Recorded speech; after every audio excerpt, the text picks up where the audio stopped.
get into this session today. We are joined by one new face, and we are missing one. So, but he's a pretty chill guy. I think when you guys see him again, he's actually attending a hackathon, which is being conducted by his capstone industry partner. What? He just literally sent them a link saying that, hey, this hackathon is happening and you all should like pull up, and then that's what he's doing. So yeah, he's doing something good. He's not wasting his time. Anyways, today we are looking at I'm not sure if you got a chance to look at the material. Oh, I need to request access for the slides. The slides? No, the Google Doc. Oh, I don't think that's even very relevant, but and I made sure that I opened it to everyone. So No, it says you have to send a request. oh, are you trying with your ASU, personal or ASU? yeah. Okay. ASU. Okay, just give me like 1 second. I'll give you access to that also. Announcements and then Google Doc. Oh, even it says the same for me. How do I access it? Okay. Let me check. Wait, why are there two PDFs? 2 PDFs? Yeah, it's because 2 files. Is it the same thing? It's the same thing, but one is a gist and the other is a... So, yeah, this one is essentially like it's like a short version of the same thing. It's like the actual proposal. And then this is like the proposal that they submitted. Okay. So you know how, I don't know, because you probably don't have experience with this, but for Fulton Undergraduate Research Initiative, essentially you do undergraduate research in Fury. And the whole point is to get undergraduate people to get involved with research, the whole procedure. You get involved with it, you do the work under a professor, and you get paid for it too. And then you get like a tag on your resume that says that, hey, this dude has done undergraduate research. But the whole point is like to familiarize yourself with the process of actually conducting research. So like every step of the pipeline, which also includes the step of applying for a research, which is a research proposal. So this is essentially what you're looking at right now is a research proposal Like from this entire thing? Yeah, this entire thing what you're looking at right now is a research proposal from 1955.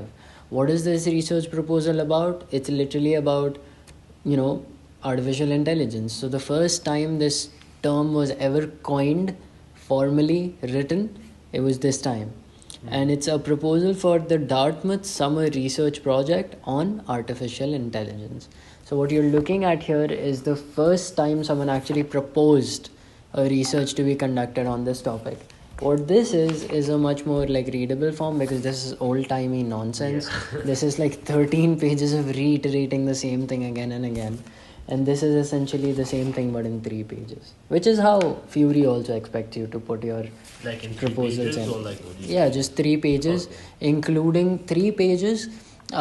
Actually, it's supposed to be 2 pages of meat, and then you can have like a front page and you can have like a works cited at the back, which is a different page. You also need to put your transcript in and all that other stuff, so that they can validate, like, if you're... I was planning on doing Fury as well. You should do Fury. I know. Yeah. I was gonna do it like next semester, but I just got stuck at the proposal page. And so think about it this way. Do it with a lab that is established. Like I am doing it with data mining and machine learning lab, which is the most respected lab at all of Arizona State University, is the data mining and machine learning lab. That's a class that I'm taking right now. I was planning on doing the data privacy lab. Oh, wow. Okay. Yeah. So the first step to that is getting to know who the professor at that lab is, getting to know who the people who work at that lab are, getting to know the lab culture, getting to know what the lab is about. See, like, a few of the research projects that they have been working on or they are working on. See if it's a fit for you, and then apply for Fury, because you can only do it twice. Okay. So make sure you make it count. It's a good thing. It's a good thing to... Whoa, it's mom. It's mom. Okay, I can just decline. And it's still recording. That's crazy. Oh, okay. Yeah, that's crazy. I can message her really quickly. But yeah, awesome. So, oh my god, okay. She really wants to talk to me right now. I'll just text her. I don't know, I always text her before I'm going to bed, but I am taking a class. Call you in 2 hours. Bye. Love you. Okay. Awesome. So Fury essentially expects you to submit like a 2-page concise proposal, and what you want to do is don't write it by yourself because it's a difficult process. Do it, like, get in touch, and also you need to get endorsed by a lab for Fury. Yes. So even if you submit it and the teacher doesn't put in a word for you, you're not gonna get it. That's just how it goes. So what I recommend is get to know the professor, in which case I am aware that you like Robert Atkinson, for his human computer interaction work, whatever. Get in touch with him, say that, hey, look, I want to do Fury with you. He'll send you like a proposal that's been written in the past, and then based on that proposal and the documents that it contains, you'll write your own proposal and the document that it contains, and then you'll submit it. And then you'll complete whatever else is required as part of the application. He'll put in a word for you. You'll get it. You can do your research next semester. After that, after completing Fury, you get $1,500 as a compensation. Yeah. But also know that counts as like 3 hours of work per week. So if you're working a student job, you can only work 17 hours. You can't work 20 hours. But yeah, that's one thing. And it's an initiative that is meant to essentially promote. Wait, does that technically count as work then? Yeah, 3 hours. Okay. 3 hours a week. Yeah. And yeah, it's essentially there to make sure that students are getting involved in research early. So if you have a plan where you want to go for a master's with a thesis, where you want to go for a PhD later on, make sure that you give Fury a shot. Mm-hmm. If you do Fury, you are also much more likely to get considered for SURI, which is Summer Undergraduate Research Initiative. Lot more competitive to get because other university students are applying for SURI. And it also comes with a very heavy stipend. I think it's $6,000 plus accommodation plus food for the summer. So it's pretty decent. It's pretty nice. Worth considering if you're into research. But yeah, those are some of the research initiatives that are given by ASU. There's also more, which is just like the master's version of Fury. So if you're pursuing a master's, for anyone who's listening in, if you're pursuing a master's and you're interested in pursuing a PhD later, or just want research experience and don't have anything to do that semester, more is an equivalent where you can work with a faculty member to do research. It's also available for every student twice, so you can only do it twice, and similarly so is Fury. And other universities also have their equivalent of Fulton Undergraduate Research Initiative. Every university has their own thing. They also have summer undergraduate research initiatives and stuff. So it's a very good loop. Even if you do it twice here to build credibility, you can go to other universities based on that credibility to do that. See, I didn't know any of this, right? Yeah. I only found out about Fury 2 semesters ago. So it's something that you can use to your advantage. You can apply for SURI next semester and see how it goes from there. You can also do Fury in the summer, by the way. Oh, what, really? Yeah, so what you would want to do is next semester just apply for Fury for summer and the fall semester. So you do 2 of them. Or just apply for the fall semester, and in your fall semester apply for spring semester. Now, when you are in your spring semester in 2027... Does it have to be different research or It can be anything you want it to be. Can it be the same thing? It can be the same thing too, yeah. Okay. And when you are in your spring 27, at that point you have had 2, and you probably have a good rapport too. So you can also apply for SURI at that point. Mm-hmm. You're already you're just finishing up your sophomore year and you have a year of formal research experience already at that point. That's big. People look at that. Yeah. And your shot at getting into a good PhD program also increases drastically. If nothing, you at least have formal research experience. Yeah. So it's pretty good. It's pretty neat. Anyways, getting into the paper.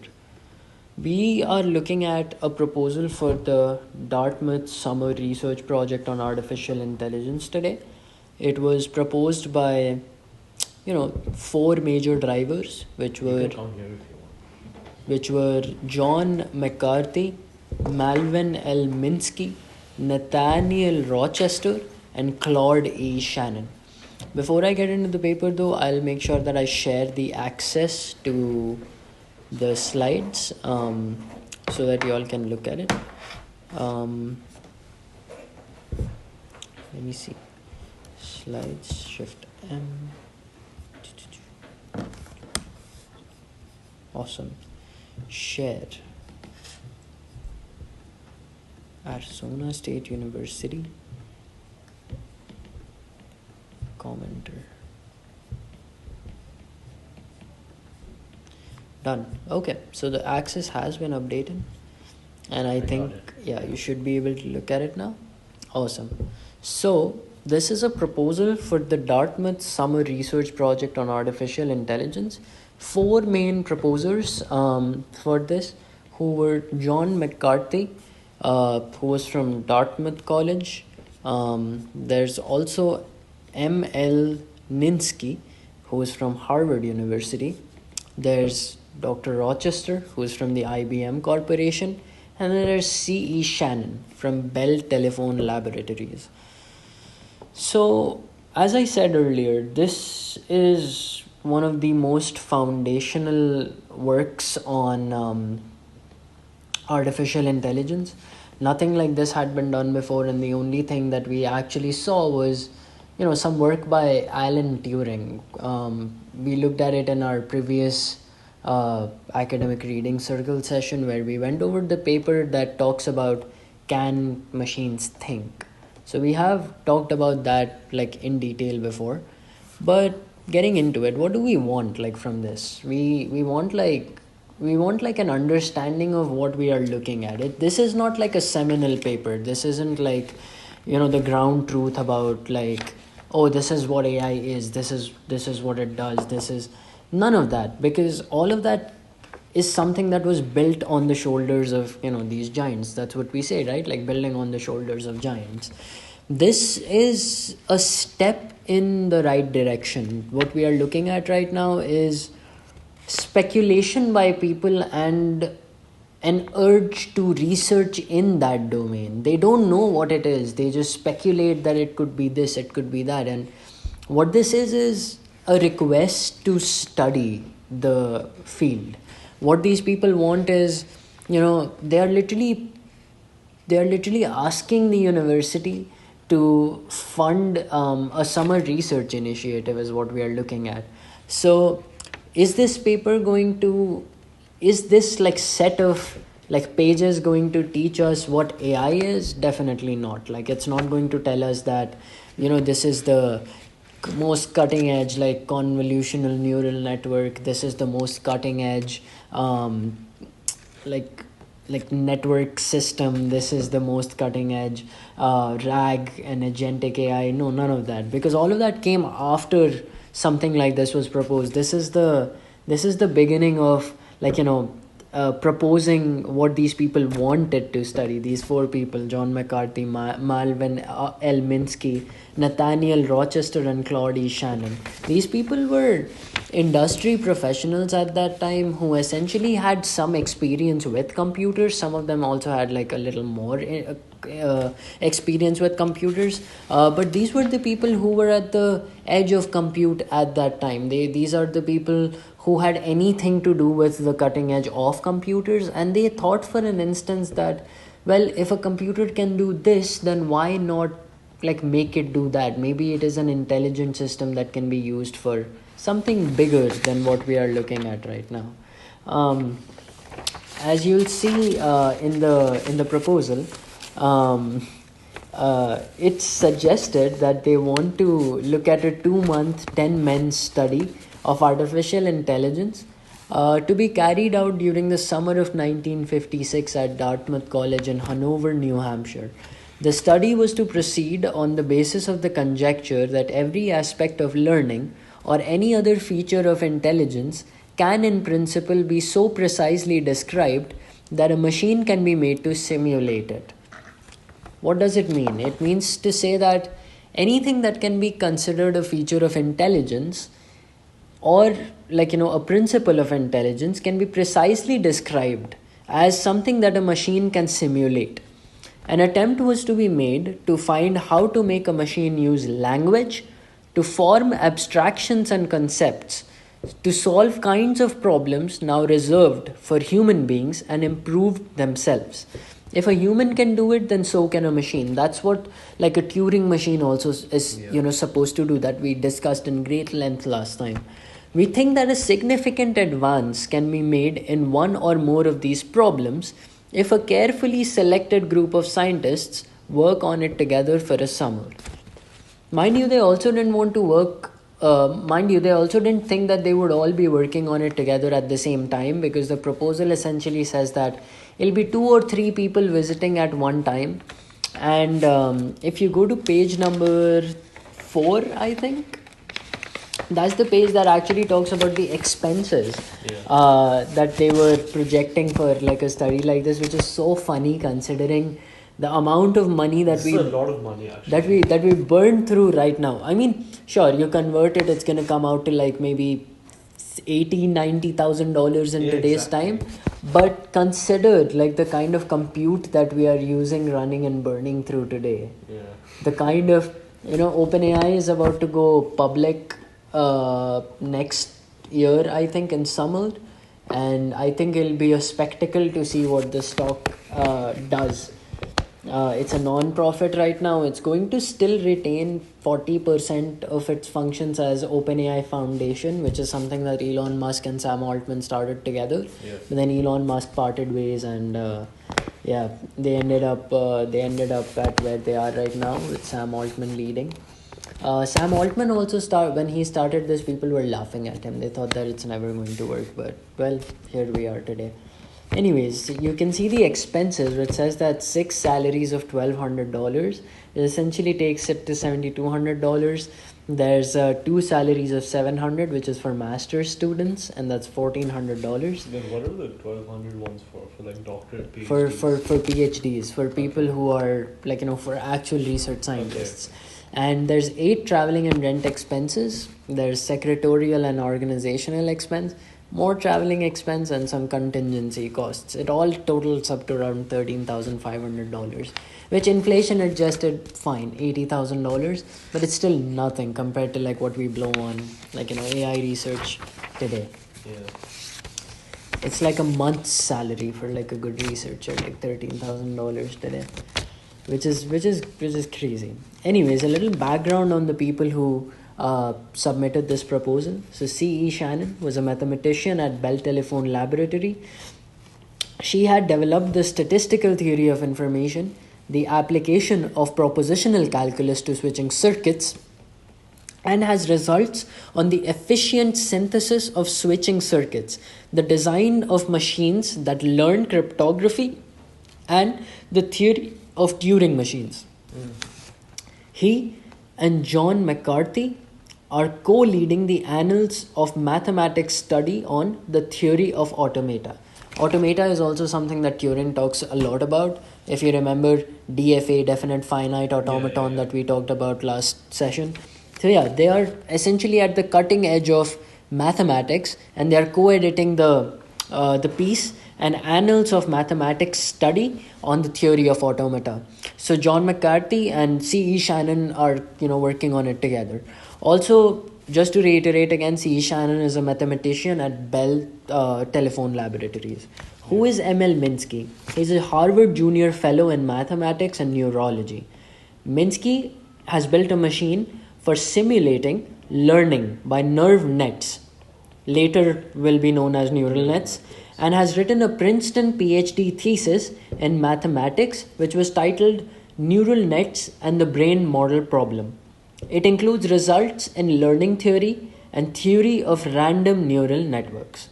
So he brought about the concept of neural networks? I wouldn't say that, but he had written one of the papers in neural networks. If you really want to look at neural nets, Turing actually had a paper in, I think, 1926, which I think we should also go over in a later series, which can be accredited as, wow, this guy is actually talking about neurons firing impulses and neurons containing pulses. So that was the earliest that I have heard about work with neurons. Yeah. So I think I would consider that the most seminal work on neural networks. But again, as we all learn together, my understanding will also evolve. But this is definitely not the most recent one. Yeah. So then we come to Rochester, who was a manager of information research at the IBM Corporation in Poughkeepsie, New York. Fitting name because, Rochester is in New York. Rochester was concerned with the development of radar for 7 years and computing machinery for 7 years. He and another engineer were jointly responsible for the design of the IBM Type 701, which is a large-scale automatic computer in wide use today. He worked out some of the automatic programming techniques which are in wide use today and has been concerned with the problems of how to get machines to do tasks which previously could only be done by people. He has also worked on simulation of nerve nets with particular emphasis on using computers to test theories in neurophysiology. So he's also worked with neural nets, but his most important work is on the IBM Type 701, which is a large-scale automatic computer, which is in wide use.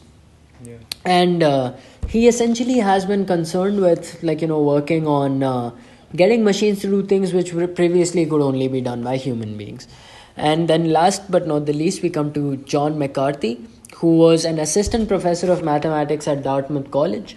McCarthy has worked on a number of questions connected with the mathematical nature of the thought process, including theory of Turing machines, the speed of computers, the relation of a brain model to its environment, and the use of languages by machines. Some of this work are included in the forthcoming Annals study edited by Shannon and McCarthy. McCarthy's other work has been in the field of differential equations.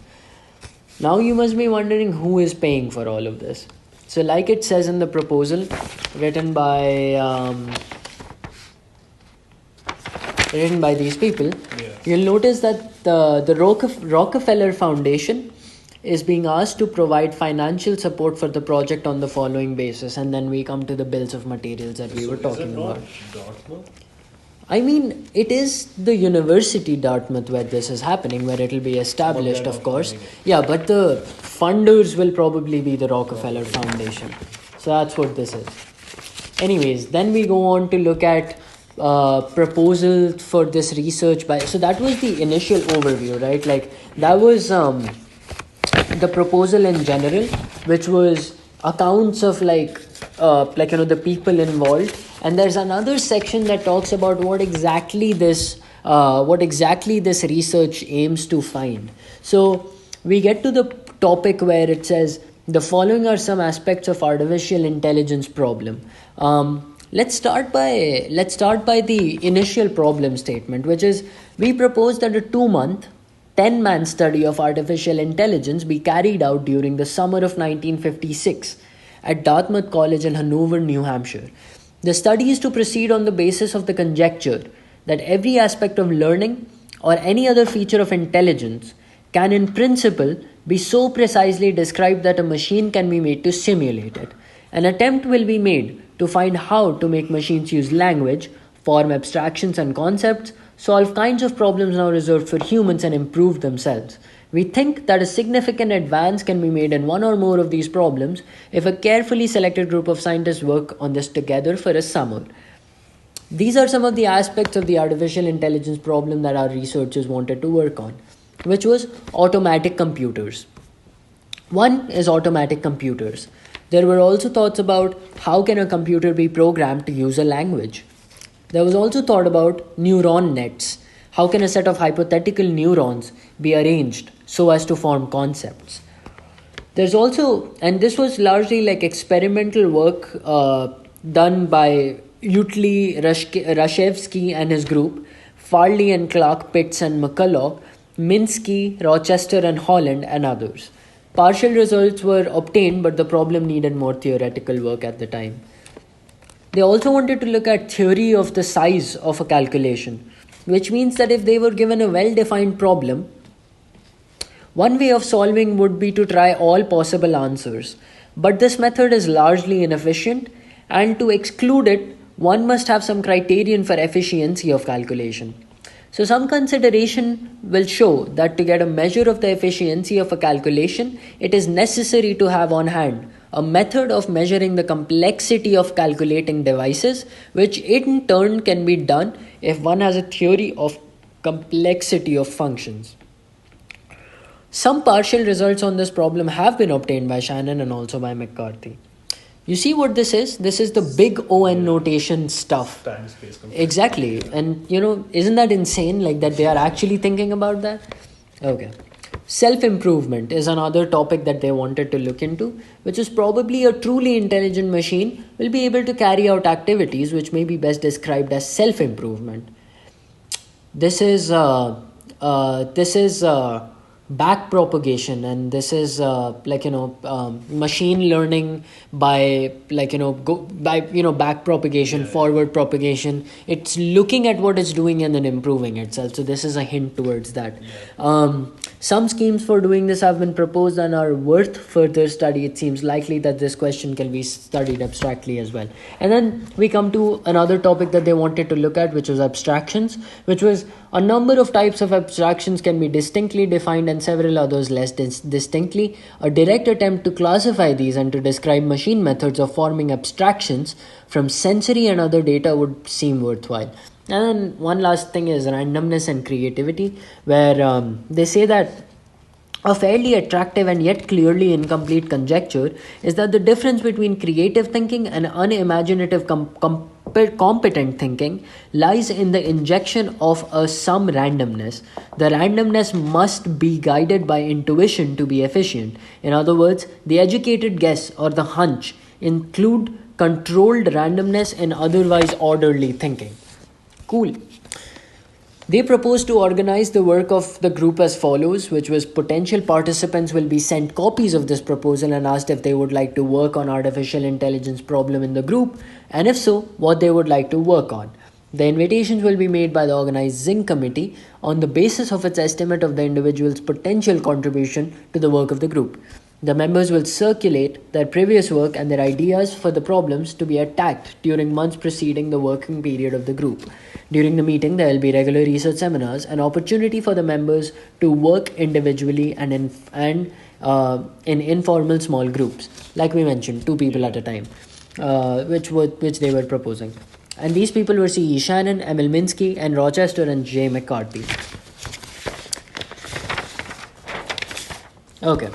So now, after we are done with this, we look at all of the different people, the 4 different people and their individual proposals. There's a proposal for research by C.E. Shannon. There's a proposal by M.L. Minsky. There's a proposal by N. Rochester, and this is the most detailed and beautiful one. And there's also a proposal by John McCarthy. Yeah, so there should also be one by him. Those are the 4 proposals that are mentioned in the paper. After that, there is also a section that talks about people who are interested in the artificial intelligence problem. So let's go over this first and then we'll look at the 4 distinct proposals. The purpose of the list is to let those on it know who is interested in receiving documents on the problem. The people on the list will receive copies of the report of the Dartmouth Summer Research Project on Artificial Intelligence. The list consists of people who participated in or visited the Dartmouth Summer Research Project on Artificial Intelligence or who are known to be interested in the subject. It is being sent to the people on the list and to a few others. For the present purpose of artificial intelligence problem is taken to be that of making a machine behave in ways that would be called intelligent if a human were so behaving. A revised list will be issued soon so that anyone else interested in getting on the list or anyone who wishes to change his address on it should write to the 4 people. And the list contains of these people. It's essentially a list of 3, 4, 5, 7, 8, 9. I think it's about pages these are pages 10 through 13. Those are the individual. Oh, okay. These are the individuals who they sent the stuff to. You'll see like a lot of the important places that were highlighted right now are actually like, mentioned. There's Carnegie Technology, there's Bell Telephone Laboratory, there's Dartmouth College, and there's MIT, a lot of MIT actually. There's also University of Toronto, there's University of London, there's Stanford Research Institute, University of Michigan, Bell Laboratories again, and there's IBM Corporation and Rand Corporation and Lincoln Laboratory. These are the unique names that I see.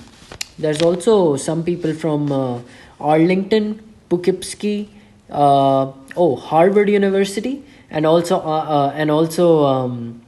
Princeton, and these are the only people. There's also one New York, but that is that all can be linked back to the Rochester. Cool. So now we are left with the 4 distinct proposals, all of which go over the same themes that we were talking about earlier. It's essentially talking about discovery.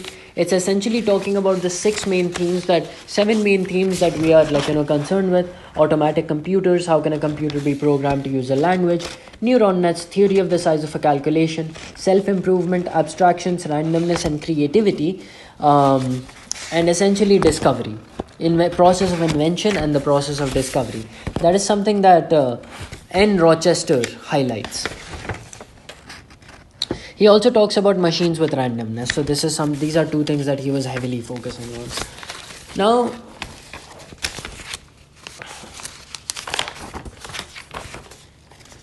Now if you move to the other document that we were looking at, as I said earlier, the main crux of the proposal can be summarized in the second document that we are looking at, which is essentially automatic computers. How can a computer be programmed to use a language, which in today's date is called neurosymbolic AI or natural language processing? There's also neuron nets, which today is called neural networks. There's a theory of the size of a calculation. There's self-improvement. There's abstractions, and there's randomness and creativity. And then there's the proposers: Claude Shannon, Marvin Minsky, Nathaniel Rochester, and John McCarthy. And that's it. Let's go over all of the different topics that they wanted to look at. And that's it. We'll go over the slides, and I think we should be able to say confidently that we understand what the intent of this study was. Yeah. Let's look at automatic computers. If a machine can do a job, like we were mentioning earlier, then an automatic calculator can be programmed to simulate that machine. The speeds and memory capacities of present computers may be insufficient to simulate many of the higher functions of the human brain. But the major obstacle is not lack of machine capacity, but our inability to write programs taking full advantage of what we have. Okay. This essentially means to say that, as I said, if a machine can do a job, then it can be automated. They essentially are looking at automating things. Like they are thinking in systems, they are thinking in automatons, they are thinking in states. This is directly building up on the work that we were looking at earlier. They want to automate. That's something that they are trying to propose with this one. How can a computer be programmed to use a language? It may be speculated that a large part of the human thought consists of manipulating words according to rules of reasoning and rules of conjecture.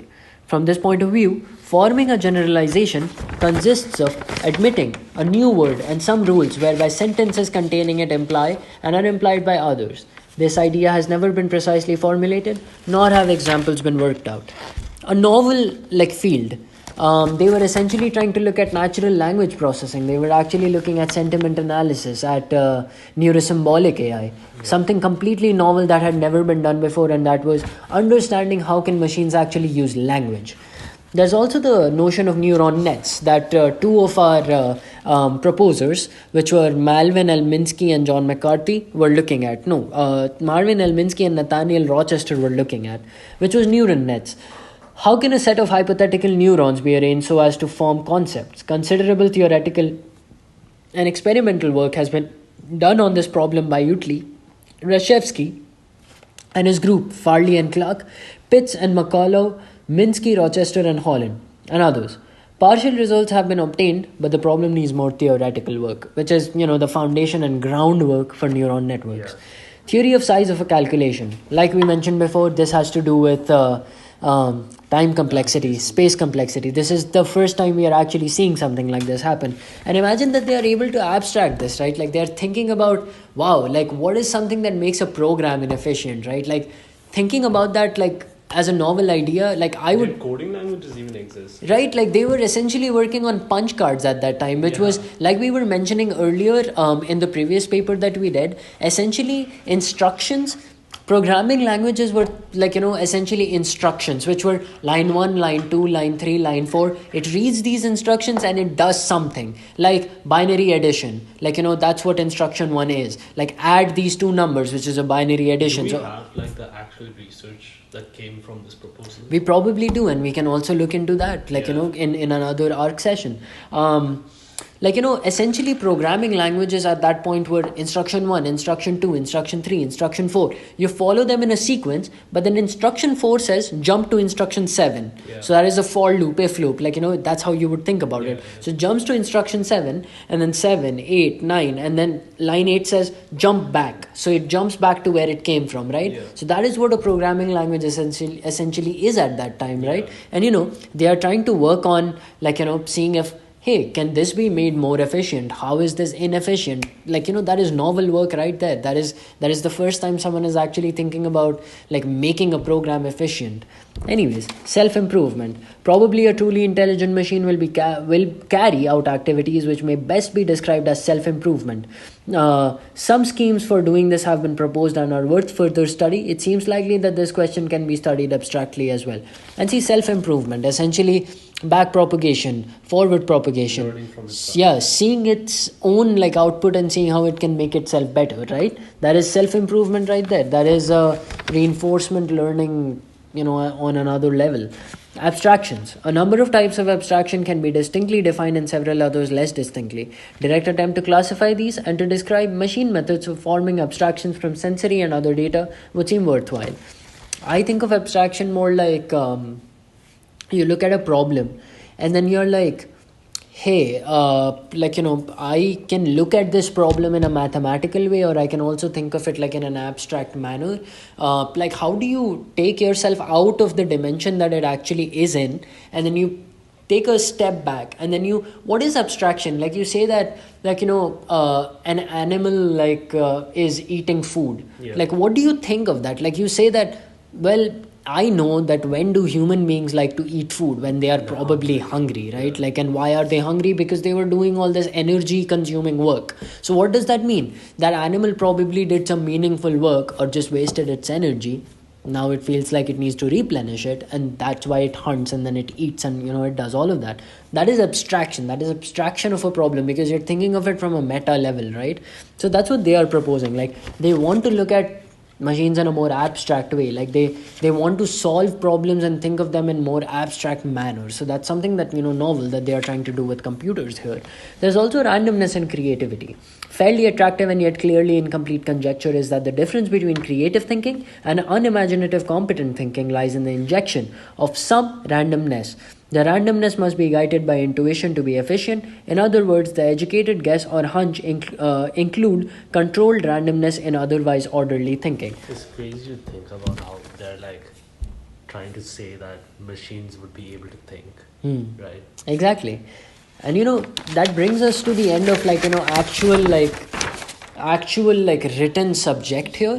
The only thing that we actually do have to look at, if we end up looking at it, are the specific proposals, but reading them line for line is it's not the best practice. I will, however, go through the main cruxes of these. So if you look at C.E. Shannon, she says that I would like to devote my research to one or both of the topics listed above.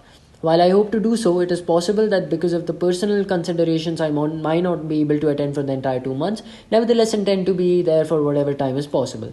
So the first thing that she wants to work is application of information theory concepts to computing machines and brain models. Some neuron work that he was already doing. There's also the matched environment, brain model approach to automaton. Essentially says that I am proposing here to start at the simple, and when the environment is neither hostile nor complex, and to work up through a series of easy stages in direction of these advanced activities. Essentially very brain guy, very neuron centered guy. There's also a proposal by Minsky which says that it's not difficult to design a machine which exhibits the following type of learning. The machine is provided with input and output channels and an internal means of providing varied output responses to inputs in such a way that the machine may be trained by a trial and error process to acquire one of a range of input-output functions. See this? Trained by a trial and error process. This is again talking about weights and biases. This is again talking about reinforcement learning. And this process leads to an acquiring of one of a range of input-output functions, which is essentially adjusting its weights and biases so that based on the trial and error that you did, it can give you a desirable outcome. Right? It's hinting again at something so basic. Such a machine, when placed in an appropriate environment and given a criterion for success or failure, a binary classifier, can be trained to exhibit goal-seeking behavior, right? So it's doing binary classification, right? Binary classification is probably the simplest form of convolutional neural network, or like let's just start with convolutional neural network that you'll probably test, right? Like, is this a cat or is this a dog, right? This is a binary work. This is a goal-seeking binary work that they are talking about. Unless the machine is provided with or is able to develop a way of abstracting sensory material, it can progress through a complicated environment only through painfully slow steps, and in general will not reach a high level of behavior. Now, he says that let's not let the criterion of success be not merely the appearance of a desired activity, but rather the performance of given manipulation in a given environment.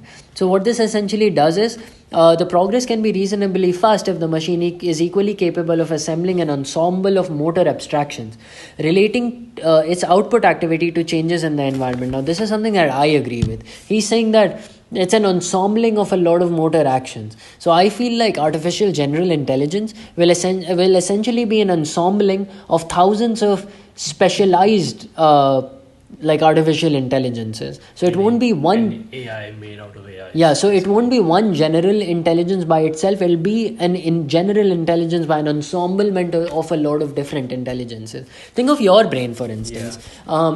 When I say shoot you, in the head, right? And some chunk of your brain flies off, there's a high chance that you probably won't die. You'll still be alive, and you'll be able to conduct. Lose some functionality. Control and function. Yeah, that is controlled by the part of the chunk of the brain that was flown off. Yeah. But you won't be completely and that is something that I will use to support my claim here, that hey, I was able to do maybe 20,000 specialized activities right now, blow some chunk of my brain out, I'm still able to do 18,000 of these activities. What does it say about me? Am I general intelligence? Yes, I am general intelligence, and I believe that it's an ensemblement of a lot of different small algorithms and multimodal algorithms at that.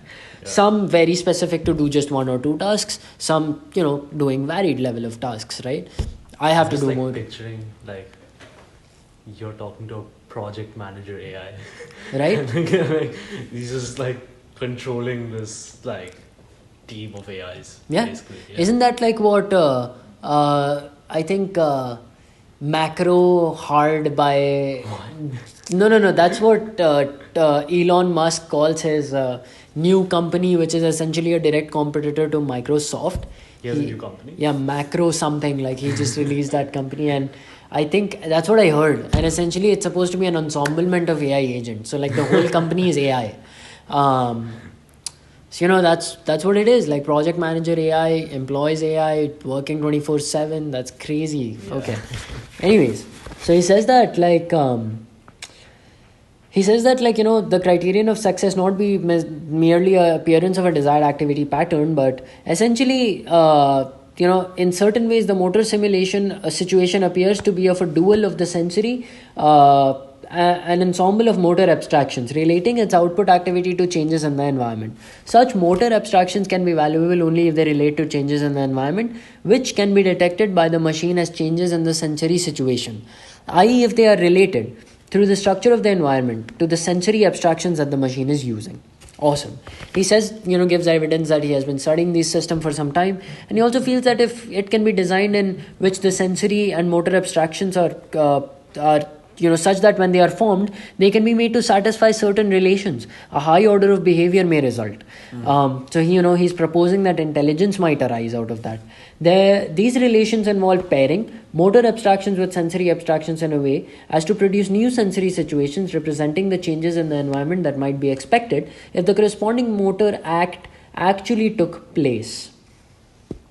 One important result that they would be looking for is if the machine tends to build up within itself an abstract model of the environment in which it is placed. So now he's coming to another theoretical, he says that can the machine itself start to develop a thought of what abstract environment it is placed in. So essentially hinting towards recognition, spatial understanding and recognition by the machine, right? So it's essentially hinting to that, right?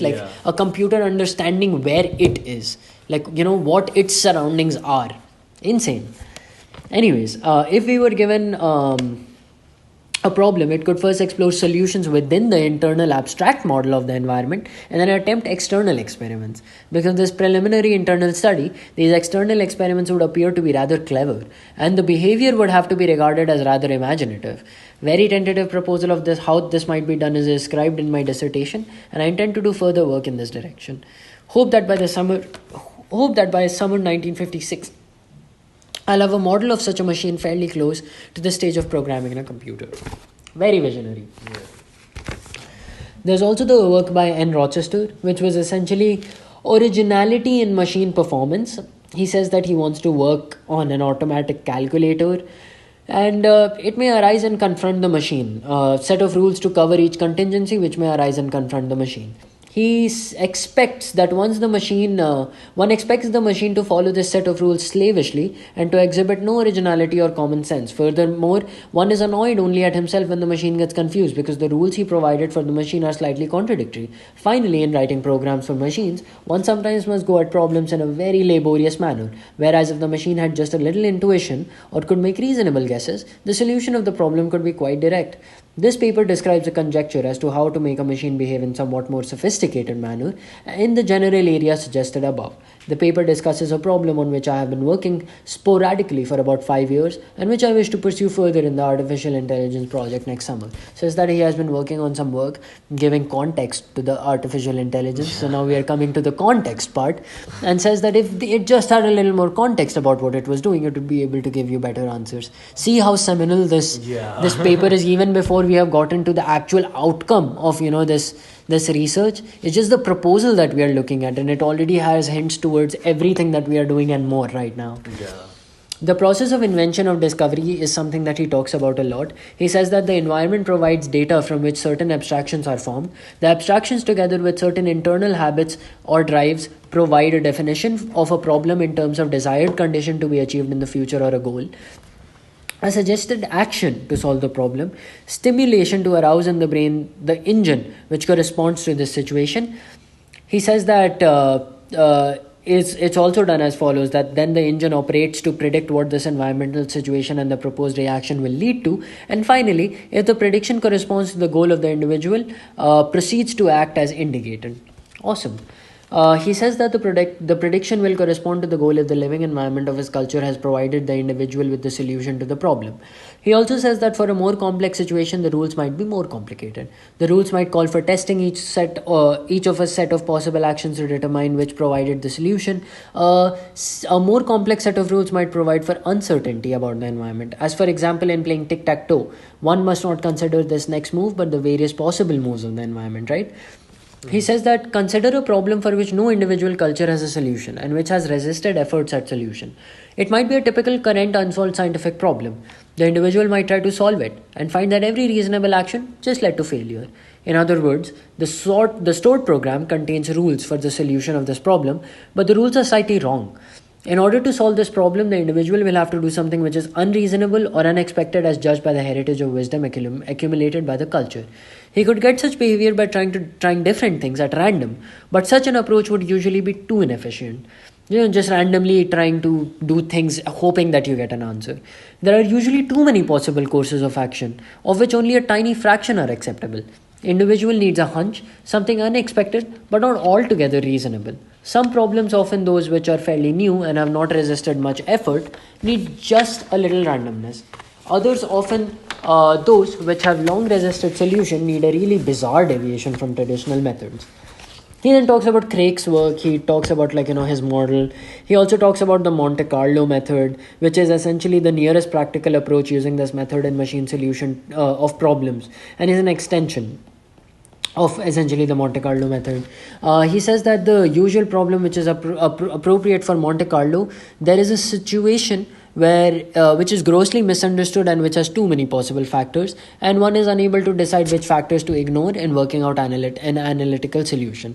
So the mathematicians have the machine making a few thousand random experiments. The results of these experiments provide a rough guess as to what the answer might be. The Monte Carlo, you might have seen Monte Carlo charts, which is essentially a lot of lines, and it's just too many things, and then you try to get an answer from just doing so many experiments at once. Okay. And then he says that for the scientist surrounded by environment provided by his culture, it may be that one scientist alone would be unlikely to solve the problem in his life. So the efforts of many are needed. If they use randomness, they could all work at once on it without completely duplicating the effort. If they use system, that would require impossibly detailed communication. For the individual maturing in competition with other individuals, that requirements of a mixed strategy favor randomness. For the machine, randomness will probably be needed to overcome the short-sightedness and prejudices of the programmer. While the necessity for randomness has clearly not been proven, there is much evidence in its favor. Okay, he also then talks about a machine with randomness, which is essentially building on the same thing that we were talking about earlier, and then he has a references page. Pretty cool stuff. And then lastly, there is the proposal for research by John McCarthy, who talks about a very... Basically, Rochester's entire thing was about context and how the AI would think, essentially. Yeah, I think looking at all of these people, two of them work on similar things, which is neural nets by John McCarthy and I think it was N. Rochester, ML Minsky and John McCarthy. They are essentially talking a lot about neural networks and how they think that ensemblement might be a thing, how our mind actually works, right? And then Rochester essentially is talking about how essentially think. Context.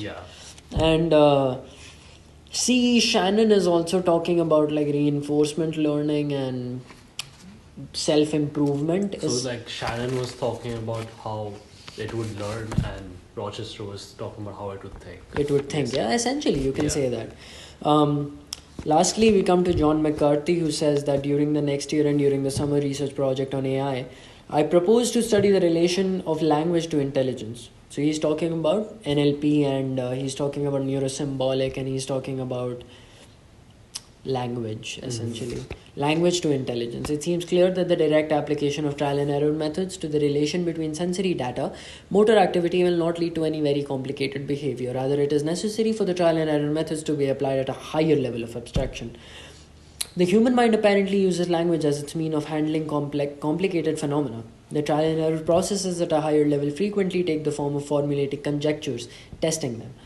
The English language has a number of properties which every formal language described so far lacks. I do not agree with this, but this is what he has to say about this. Arguments in English supplemented by informal mathematics can be concise. English is universal in the same that it can set up any other language within English and then use the language where it is appropriate.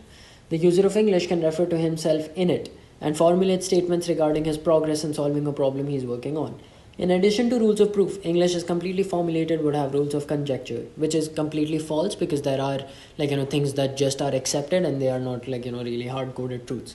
The logical languages so far formulated have either been instruction lists to make computers carry out calculations specified in advance, or else formalization of parts of mathematics. The latter have been constructed so as to be easily described in informal mathematics, to allow translation of statements from informal mathematics into the language, or to make it easy to argue about whether proofs of. No attempt has been made to make proofs in the artificial languages as short as informal proofs. It therefore seems to be desirable to attempt to construct an artificial language which a computer can be programmed to use on problems requiring conjecture and self-reference.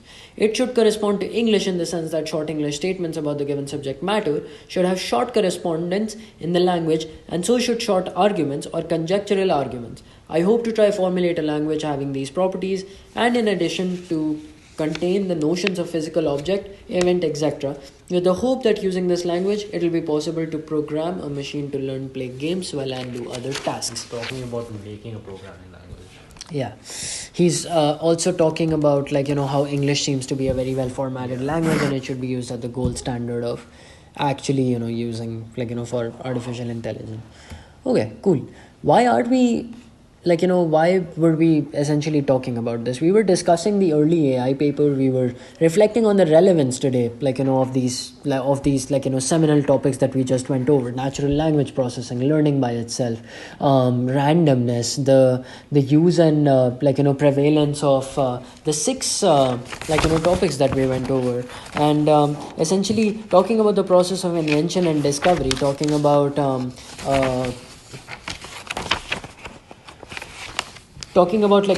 automation, talking about the calculation and the size and time and space complexity, talking about neural networks, talking about abstractions and randomness and creativity. We were connecting foundational ideas to modern AI systems. That is essentially what we did today. We strengthened our understanding of AI's origins and philosophical foundations.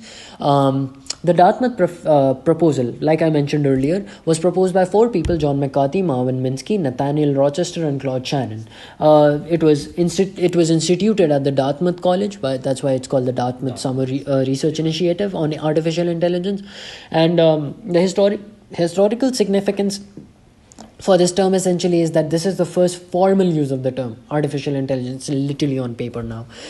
It marked the birth of AI as a research field because research was conducted over the summer.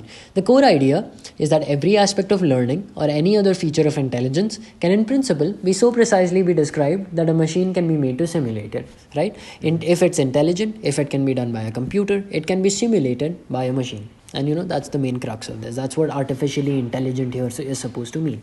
It's true that it's being abstracted into other fields like language, like context, like having memory, neural networks, having time and space complexity, how efficient it is. Essentially points to the same thing, that if it is intelligent, if it's an aspect of learning, or if it's of any other feature of intelligence, in principle, it can be moved, and it can be made by a machine to be simulated by that machine. The vision was to build machines that can learn, reason, and improve like human beings. Like we were talking about last time, right? Like the Turing test, which was, reasoning by a machine to convince a human being that it is a human against another human being. 7 foundational research areas that I already mentioned that we talked about were automatic computers, language use, neural networks, efficiency of calculation, self-improvement, abstraction, and randomness and creativity. Let's just go over them one more time, which is automatic computers. They are programming machines to simulate thought.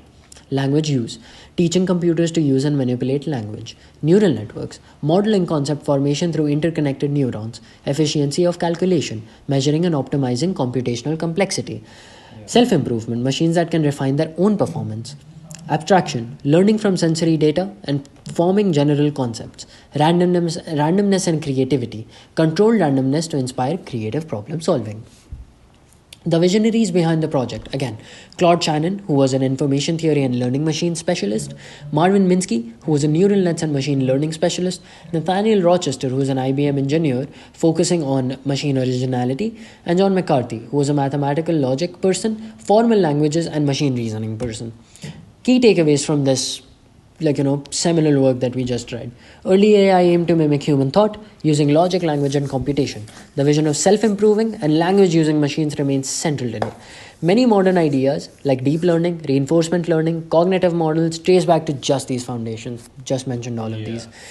And then we come to the end. We think about a few things today, which are going to be what aspects of the 1956 proposal still apply today.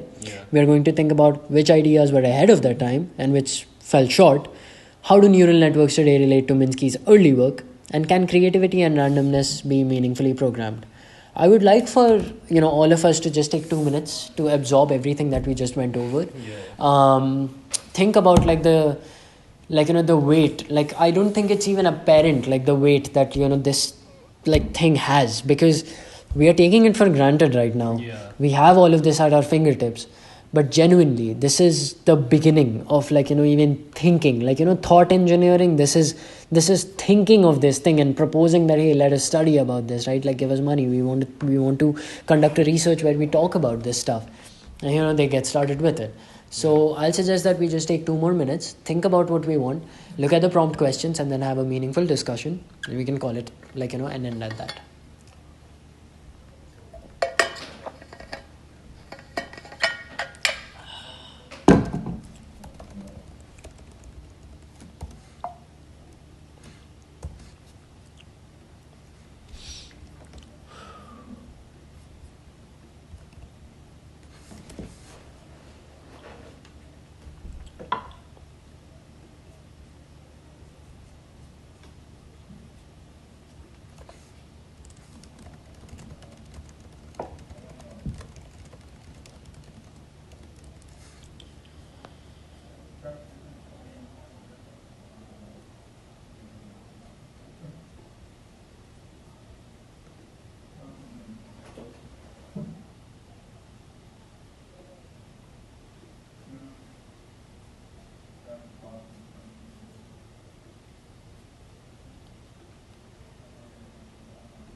Okay, let's start with the first question, which is what aspects of the 1956 proposal that we just read you guys think still apply today?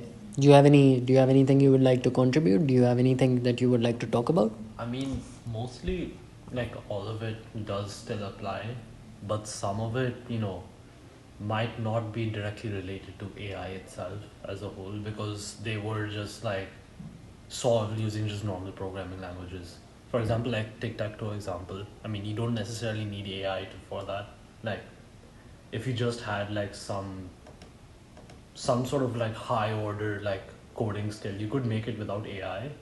But that's not saying that, whatever. But the main thing I'm trying to get at is that some of it's like, some of it, whatever, fuck it. I think that, like, you are right to say that, but I think that challenges our question about what AI actually is. What is AI? Like, is AI like this mystical tool that you apply to things and then you're like, ooh, AI, right? Like, or, like, is it like a boxed, like, thing that just comes in a packet and then you, like, say, ooh, AI applied to my project and now it's like AI powered and all that? No, it's not, right? Like, because AI, like we are hearing here, is also automating. So essentially, that is true. That is fair as well. Essentially, if it is intelligent, artificial intelligence, right? Like, if it is intelligent, it is like doing something. It's based on an algorithm. It's like, you make a move and it makes a move, right? What do you think? Is that not intelligence? Yes, that is intelligence. Yes, it is hard coded, but, like, it's still intelligence. Like, hard code tic-tac-toe, that's 9 positions, and every position can either be 1 or 2, right? So that's 2 to the power 9, like, like, things right there, like 2 to the power 9. And that's a lot of arbitrary positions to have, but I could just hard code all of those, like, based on this, if this, then that, if this, then that. But at the same time, I can also make a much simpler program, right? Like, order of, O of n square or O of n cube. Of course, it won't be as efficient as I want it to be, because I haven't hard coded, like, tic-tac-toe before. But I can make an AI that can play tic-tac-toe and just run it in a Python file. And that is also artificial intelligence. Goes back to make you think about, hey, what exactly is machine thinking, and thinking, right? Ties back to the last paper again, one more time. But again, good thought, but, it's still AI. Okay. Anyways, now here's the optimal, like, answer that I was able to get, based on the documents that we just read. It says that the central conjecture was that every aspect of intelligence can, in principle, be precisely described and simulated by machines. Turing machines are standing with that. This assumption underlines much of modern AI, including machine learning, natural language processing, and robotics. The proposal's major research topics, such as machine language use, abstraction, problem solving, and self improvement, are still key challenges in AI today. Means that these are problems that are relevant and people are working on them. The idea that the main bottleneck was not computer hardware capacity, but rather our inability to write effective programs, anticipated the software focused evolution of AI. Even if you look at quantum computing today, the algorithms exist. Yeah. The big algorithms that claim to do so much, they exist. What we are limited by is hardware.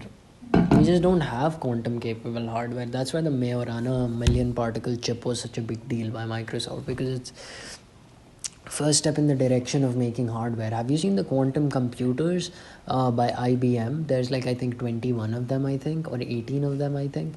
And they are most of the quantum computing architecture is essentially just the coolant, because it needs to exist at a temperature which is the coolest temperature in the universe, and we have that on Earth for some reason. So that's how much conductivity it needs, and as temperature decreases, conductivity increases. So it has to be like that. I'll pull up a picture right now, and I can show you How old is it? What an IBM. I think it's negative 400 Kelvin. Okay. Yeah, and look at this. This is a quantum computer. This is an IBM quantum computer, and most of the stuff that you see here, it's just going to be put inside a thing, and it's just going to be the coolant. So all of this is just coolant. The chip, the gold stuff. Yeah, the chip is this big, my finger, and this whole thing is probably thrice as tall as me. Is it copper or is it? This is gold. This is gold, copper, and very highly conductive materials. All of this is just conductivity and cooling. That's it. This is the size of the chip. This versus this. This is how big the chip is. Yeah. Right? And that's what the quantum computation is running on. Isn't that insane? So, yeah, what we are limited by is hardware right now, because we just don't have it. The code has been written, but here it says that the idea that the main bottleneck was not computer hardware capacity, but only our inability to write effective programs, anticipated the software focused evolution of AI. Not true anymore. Yeah. I think that's a gray area. Okay. Ideas ahead of their time, right? Yes, of course. Conceptualizing machines capable of self improvement or learning was highly prescient and foreshadowed the entire field of machine learning. Yeah. Look how that turned out, right? The importance played on abstraction and concept formation mirrors current interest in unsupervised and symbolic learning, grounded cognition, and the integration of sensory input with internal knowledge representations, right? I was talking about that all this while.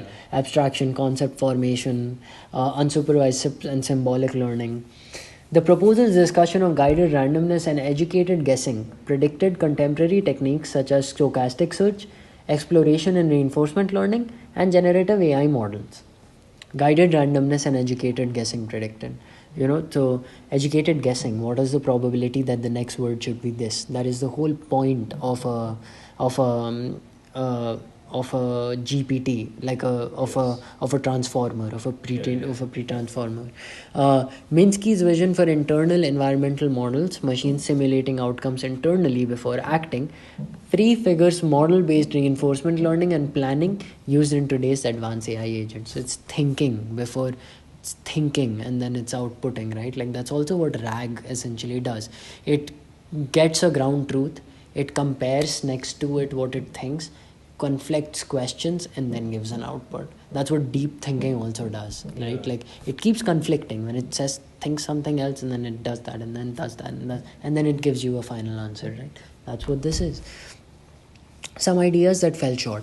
While the proposal identified neuron-based computation, early neural nets struggled to solve practical problems due to limits in theory and technology, as noted with the need for more theoretical work, and were largely sidelined under the resurgence of deep learning. Some ambitions, such as enabling machines to fully use and understand natural language, remain open problems, which is neurosymbolic AI right now. Yes. One of the biggest workers at ASU who used to do that, his name was Paulo Shakarian, but he moved to University of Rochester right now, which figures because Rochester is probably the place where best work and neurosymbolic AI is happening right now. He moved with his entire lab to Rochester, yeah. So took everything from ASU. Despite significant advances, no AI yet achieves true human-level comprehension or flexible common sense reasoning, artificial general intelligence.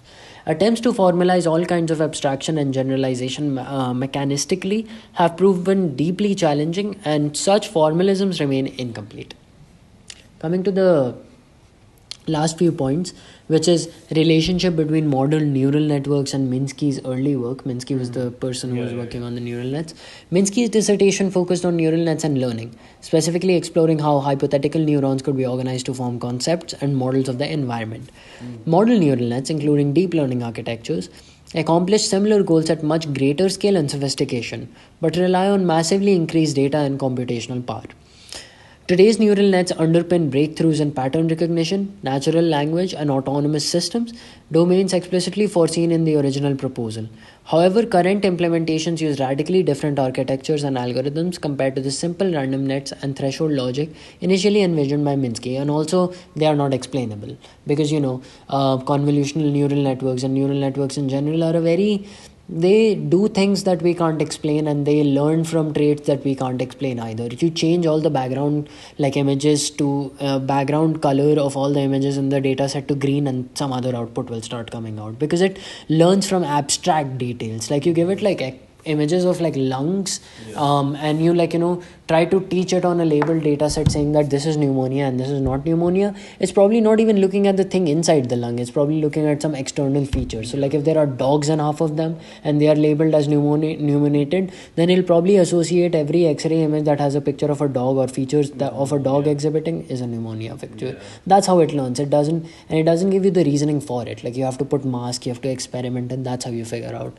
Anyways, the modern field in some ways realizes the ambition of combining learning, abstraction, and sensory model integration, aligning closely with Minsky's ideas on forming internal models. Yet many aspects, such as explainability and true conceptual understanding, remain active challenges. And last but not the least, can creativity and randomness be programmed? There is something that we talked about last time also. Temperature, abstract thought, and how it was believed that computers will never be able to do novel work. I still think they can't do novel work because just ask it to generate ideas about projects that you can make, and you'll slowly start, and you'll quickly see what is going on, right? It's just so disappointing when it comes to novel work. It just echoes everything you say, right? Anyways, the proposal advanced the hypothesis that a key difference between creative and routine thinking is the strategic injection of randomness or hunches guided by intuition. It recognized that pure randomness is not enough. Successful creativity also requires mechanisms to guide or filter random explorations, a principle realized today in AI via stochastic research, genetic algorithms, and exploration and reinforcement learning. The difficulty of programming creativity remains. The document suggests copying brain mechanisms for error and variation, or using problem-specific structures where randomness is employed to escape local minima. These strategies are echoed in modern AI with methods like dropout, noise injection, probabilistic inference, though true machine creativity is still an ongoing research endeavor. What even is creativity? I guess we'll find a paper on that, and we'll be able to dissect that. That would be more psychology. Yeah. More philosophical too. More philosophy, yeah. But with that, we come to the end of this session of the academic reading circle. I'm guessing that you guys were able to get some value out of this, right? Even though this was a lot of reading from the paper itself, but I think it's important to talk about these things because there is so much that we take for granted and so much to catch up on, right? Like that instead of like just reading the most seminal papers of the time and getting confused and getting overwhelmed, you can also start looking at the basics of the basics, like the foundations where it all arises from. Gives you a basic idea of like what was happening, because it wasn't really all that popular like until 10-15 years ago anyways. Yeah, I was gonna say that, like, if you were gonna imagine you were back in like 2017 or like 2018, like, Yeah, it was just coming up. Yeah, not even that. It's like you wouldn't even think about like these concepts. Yeah. Like, because, I mean, if you compare, for example, we take this paper, right? How many views do you think it had in 2018? Exactly. Or like 2017? Yeah, think about it now, Compared right? to now, it's like 2025. Yeah. Now people Even now, like people are just running by the hype. Like they want to use the tool, they want to look at the most seminal paper, they want to reproduce the most seminal work. Yeah. How many people do you think are actually going back and giving credit to these people? Yeah. Right? How many people are actually reading this? But we have the privilege to actually do that. Yeah. Right? So yeah, that is awesome. And with that, I'd like to end the session here. Next week is also going to be another foundational paper next Wednesday. Which one's will that be? I think I have a list actually. Let me pull up like the papers that I want to read next week. And I think it will also bring equal, if not more value, like, to all of our lives. I think, so we are going to be looking at,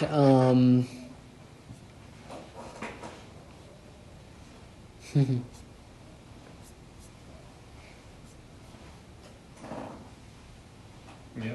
So there's Shannon's mathematical work that we can probably look at. But I think rather than that, I would want it to be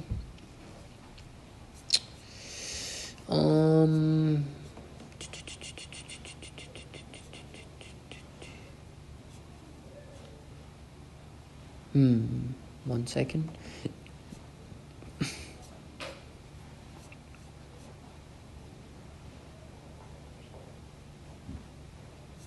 Yeah. So next week we are going to be looking at Shannon, a mathematical theory of communication, which is information theory. Yeah. Another very seminal work, and one of the guys who was just written Shannon, here.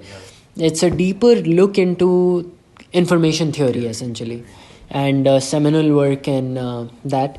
It's also it's a paper that came out in the year 1948. It's older than this proposal. I think that paper was mentioned in this proposal, right? Yeah. Yeah. Shannon mentions that, it's based, like the work that I want to do is based on my work earlier, and I've been at it for like maybe 5 years now. Yeah, exactly. Yeah. So that's what he says. And anyways, we're going to be taking a look at that. Information theory. Okay. Very big concept. It gave birth to information theory, a field that uses mathematical principles to study the quantification, storage, and communication of information. Okay. Seminal, very important work. Yeah. So yeah, I think it's gonna be a good one. Yeah. Yeah. Good stuff.